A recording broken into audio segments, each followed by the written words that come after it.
بسم اللہ الرحمن الرحیم۔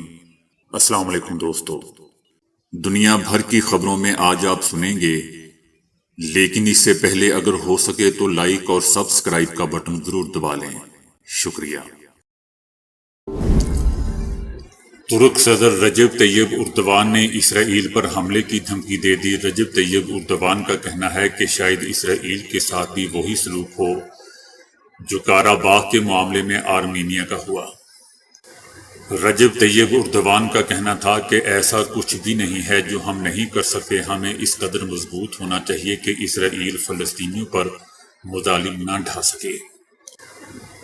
ان کا کہنا تھا کہ اسرائیل کو آرمینیا اور لیبیا کا حشر یاد رکھنا چاہیے۔ ان کا کہنا تھا کہ کسی بھی ملک کے سامنے ڈر کر کھڑا ہونے کے لیے طاقتور ہونا لازم ہے۔ اگر ہمیں اسرائیل کو مظالم سے روکنا ہے تو زیادہ سے زیادہ طاقت حاصل کرنا ہوگی۔ تو پھر ترک صدر رجب طیب اردوان کا کہنا تھا کہ اسرائیل میں داخل ہو کر کارروائیاں کرنے سے حوالے سے کوئی تصریح نہیں کی۔ ان کی پارٹی نے بھی اس حوالے سے کوئی وضاحت جاری نہیں کی۔ یاد رہے دوستو کہ ترکی نے لیبیا میں 2020 میں اپنی فوج بھیج کر لیبیا کی حکومت کی پشت پناہی کی تھی اور مغربی حمایت یافتہ باغی گروپوں کو پسپا کیا تھا۔ دوسری طرف عالمی رہنماؤں نے اسرائیل سے کہا ہے کہ وہ حزب اللہ کے خلاف وسیع البنیاد کارروائیوں سے گریز کرے، کیونکہ ایسا کرنے سے خطے میں بڑی جنگ چھڑ سکتی ہے۔ امریکہ نے بھی کہا ہے کہ اسرائیل کی سیاسی اور عسکری قیادت کو اس موقع پر تحمل کا مظاہرہ کرنا ہوگا۔ ایک طرف غزہ میں لڑائی جاری ہے اور دوسری طرف حزب اللہ کو نشانہ بنانے سے لڑائی پھیل سکتی ہے اور یہ پورے خطے کے لیے انتہائی نقصان دہ ہوگا۔ جبکہ فرانسیسی صدر میکرون کا بھی کہنا ہے کہ یہ وقت کشیدگی کو ہوا دینے، اس کا دائرہ وسیع کرنے کا نہیں بلکہ تحمل کے ساتھ معاملات کو درست کرنے کا ہے۔ میکرون نے کہا ہے کہ مشرق وسطی میں کشیدگی کا گراف بہت بلند ہے، اس حوالے سے دنائی سے کام لینے کی ضرورت ہے۔ بہت سے نان اسٹیٹ ایکٹرز میدان میں ہیں جن سے براہ راست تصادم کا سلسلہ دراز ہونے سے کسی بڑی علاقائی جنگ کا خطرہ بڑھ سکتا ہے۔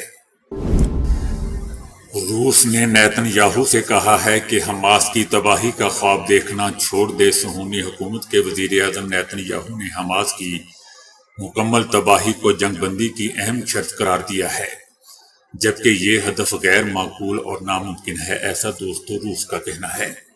اس وقت غزہ کی پٹی میں جنگ اور خون ریزی کے خاتمے کا کوئی امکان نظر نہیں آ رہا۔ نیتن یاہو نے جنگ بندی کے مطالبے کے جواب میں کہا ہے کہ جنگ جاری رہے گی جب تک حماس مکمل طور پر تباہ نہیں ہو جاتی۔ روس کا کہنا ہے کہ ہم سمجھتے ہیں کہ کسی ایسی تنظیم کو تباہ کرنا منطقی نہیں ہے جو مسلم ممالک میں موجود ہے اور اس کے پاس کافی صلاحیتیں اور حمایت بھی ہے۔ روس نے بعض ممالک کے مثبت اقدامات کی طرف بھی اشارہ کیا ہے جو صہیونی حکومت کی جانب سے فوری جنگ بندی کی مخالفت کو دیکھتے ہوئے قدم قدم پر تشدد کے خاتمے کے لیے پرامن منصوبے پیش کرنے کی کوشش کر رہے ہیں۔ امریکہ نے اسرائیل کو سختی کے ساتھ خبردار کیا ہے کہ اگر اس نے لبنانی دارالحکومت بیروت پر حملہ کیا تو حالات قابو سے باہر ہو جائیں گے۔ امریکہ کا کہنا ہے کہ ہمارا پختہ یقین ہے کہ بیروت پر کوئی بھی حملہ حزب اللہ لبنان کے لیے ریڈ لائن کی حیثیت رکھتا ہے۔ امریکہ کا کہنا ہے کہ اسرائیل کو اپنے دفاع کا حق تو حاصل ہے، لیکن اسے ہر طرح کے تنازع سے گریز کرنا چاہیے۔ پاکستان تحریک انصاف نے مخصوص نشستیں اپنے مرنے والے کارکنوں کی بیواؤں کو دینے کا فیصلہ کر لیا۔ پاکستان تحریک انصاف نے خیبر پختونخوا میں مخصوص نشستیں مرنے والے کارکنوں کے اہل خانہ کو دینے کا فیصلہ کیا ہے، جس کے تحت خواتین کی مخصوص نشستیں 9 مئی کے واقعات میں مرنے والے کارکنوں کی بیواؤں کو دی جائیں گی۔ مخصوص نشستیں مرنے والے کارکنوں کے بیواؤں کو دینے کا فیصلہ عمران خان کی دوستو ہدایت پر کیا گیا ہے۔ اسرائیلی میڈیا نے دعویٰ کیا ہے کہ حزب اللہ کے پاس ایک ایسا ہتھیار ہے جو اپنے زیر اثر تمام اسرائیلیوں کو تباہ کر سکتا ہے۔ اسرائیلی ماہرین کا خیال ہے کہ حزب اللہ کے پاس ہتھیاروں کی ایک ایسی ٹیکنالوجی ہے جو پورے اسرائیل کو متاثر کر سکتی ہے۔ اسرائیل کو اس بات پر تشویش ہے کہ حزب اللہ نے فوجی تکنیکی ترقی حاصل کر لی ہے جو غیر روایتی ہتھیاروں کے خطرے کی سطح پر ہو سکتی ہے۔ ایسی رپورٹ سامنے آ رہی ہیں جن سے ظاہر ہوتا ہے کہ حزب اللہ کے پاس در حقیقت برقی مقناطیسی بم موجود ہیں۔ تصور کیجئے کہ آپ جس عمارت میں رہتے ہیں بجلی گرتی ہے جس سے اس عمارت سے جڑی ہوئی زمینی تار یعنی پوری عمارت نشانہ بنے گی۔ آپ کچھ بھی نہیں دیکھ سکیں گے، نہ پانی اور نہ بجلی کا نظام، نہ گھریلو بجلی کے آلات، نہ پرسنل کمپیوٹر ڈیوائسز، نہ ٹیلی ویژن، حتیٰ کہ طبی آلات جو انسانی جانوں کو بچانے کے لیے بنائے گئے ہیں سب کام کرنا چھوڑ دیں گے۔ گویا بجلی ختم ہو گئی ہے، نیز یہ برقی آلات اندر سے اس طرح جلتے ہیں جیسے ان کا کوئی کنیکشن ہو۔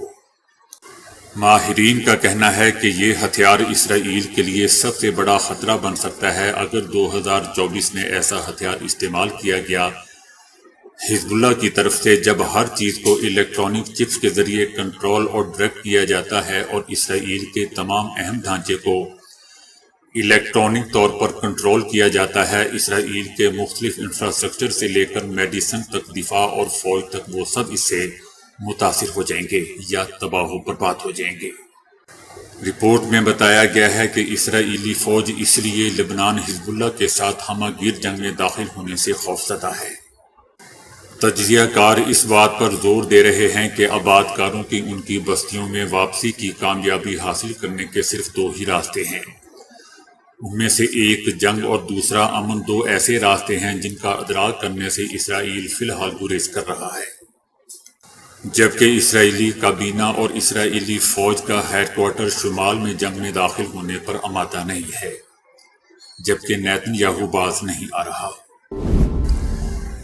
روس کے سینٹرل بینک کی سربراہ نے اعلان کیا ہے کہ ہم دوسرے ممالک کے باہمی مالیاتی ٹرانزیکشن کے لیے سوئفٹ کے طرز پر اپنا سسٹم قائم کرنے پر تبادلہ خیال کر رہے ہیں۔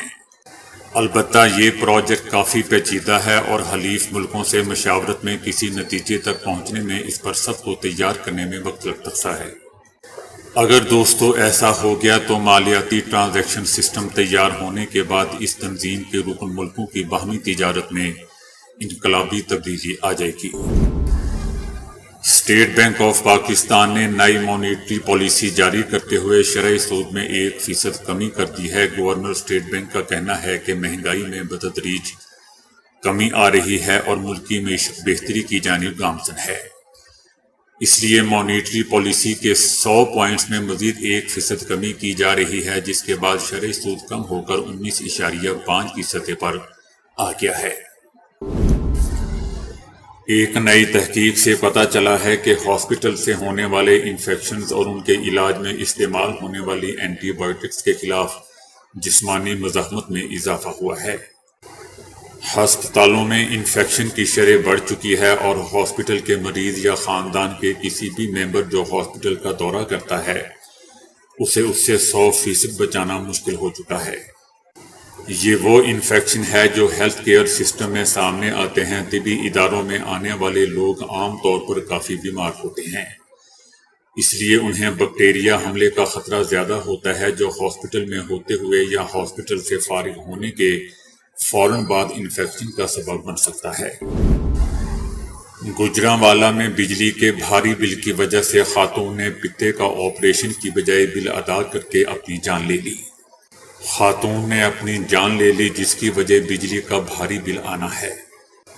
خاتون کو پتے میں تکلیف تھی جس پر ڈاکٹرز نے انہیں پتے کے آپریشن کا کہا ہوا تھا۔ غریب خاتون نے آپریشن کے لیے پیسے جوڑ کر جمع کیے تھے جو بجلی کے بل میں چلے گئے۔ خاتون کے بیٹے کا موقف تھا کہ بجلی کا بل تقریباً 1100 روپے آتا تھا مگر اس بار 11,000 روپے آ گیا۔ ہمارے اتنے وسائل نہیں، پیسے جوڑ کر آپریشن کے لیے جمع کیے جو بل میں چلے گئے، جس پر ماں نے تکلیف سے تنگ آ کر اپنی جان لے لی۔ پاکستان میں اگلے 3 دنوں میں ملک کے مختلف علاقوں میں شدید بارشوں کا امکان ہے۔ محکمہ موسمیات کا کہنا ہے کہ اگلے 3 دنوں میں شدید بارشیں متوقع ہیں اور 200 ملی میٹر تک بارش ہو سکتی ہے۔ NDMA نے صوبائی ڈیزاسٹر مینجمنٹ اتھارٹیز اور دیگر متعلقہ اداروں کو الرٹ جاری کر دیا ہے۔ متعلقہ اداروں کو خطرے سے 2-4 علاقوں میں عوام کے تحفظ کو یقینی بنانے کے لیے بروقت ضروری اقدامات کی ہدایت کی گئی ہے۔ خطرے سے دو چار رہائشی سیلابی پانی کو پار کرنے سے گریز کریں اور محفوظ مقامات کی پہلے ہی نشاندہی کر لیں۔ ایران کے سپریم لیڈر آیت اللہ خامنائی نے کہا ہے کہ ہمارے ملک میں ایک بہترین اسلامی جمہوریت ہے اور ایران میں جو دینی جمہوریت پائی جا رہی ہے یہ آسانی کے ساتھ حاصل نہیں ہوئی ہے، بلکہ یہ ایرانی عوام کی قیام جدوجہد اور انقلاب کے ذریعے حاصل ہوئی ہے۔ ان کا کہنا تھا کہ حالیہ انتخابات بھی بہت اچھے طریقے سے منعقد ہوئے اور عوام نے ایک اہل اور لائق شخص کو اپنا صدر منتخب کیا۔ ان کا کہنا تھا کہ خارجہ پالیسی میں ہماری ترجیحات ہمسایہ ملکوں کے ساتھ تعلقات کو زیادہ سے زیادہ فروغ دینا ہے اور کسی بھی ملک کی 14 ملکوں سے سرحدیں ملنا ایک بڑا امتیاز ہوتا ہے۔ ہمسایہ ملکوں سے تعلقات کی توسیع ہماری ترجیحات ہیں۔ سپریم لیڈر کا کہنا تھا کہ البتہ یورپی ملکوں سے ہماری کوئی دشمنی نہیں ہے اور اگر ہم نے یورپی ملکوں کے ساتھ تعلقات کو خارجہ پالیسی کی ترجیحات میں شامل نہیں کیا تو اس کی وجہ یہ ہے کہ انہوں نے پچھلے سالوں کے دوران ہمارے ساتھ اچھا رویہ نہیں اپنایا، لیکن اس کے باوجود یورپی ممالک بھی ہماری ترجیحات میں ہیں، تاہم کچھ یورپی ملکوں کے دشمنانہ رویوں اور اذیتوں کو ہم فراموش نہیں کریں گے۔ ان کا کہنا تھا کہ غزہ کی صورتحال کا بھی ہم ذکر کرتے ہیں کہ یہ مسئلہ ایک عالمی مسئلہ ہے۔ فلسطین کا مسئلہ کبھی صرف اسلامی ملکوں کا مسئلہ ہوا کرتا تھا، لیکن آج مسئلہ فلسطین اور غزہ کا مسئلہ ایک عالمی مسئلہ ہے۔ ان کا کہنا تھا کہ صہیونی حکومت کوئی حکومت نہیں ہے بلکہ ایک جرائم پیشہ اور تخریب کاروں کا گروہ ہے جو غزہ کے معصوم بچوں پر بم برسا رہا ہے۔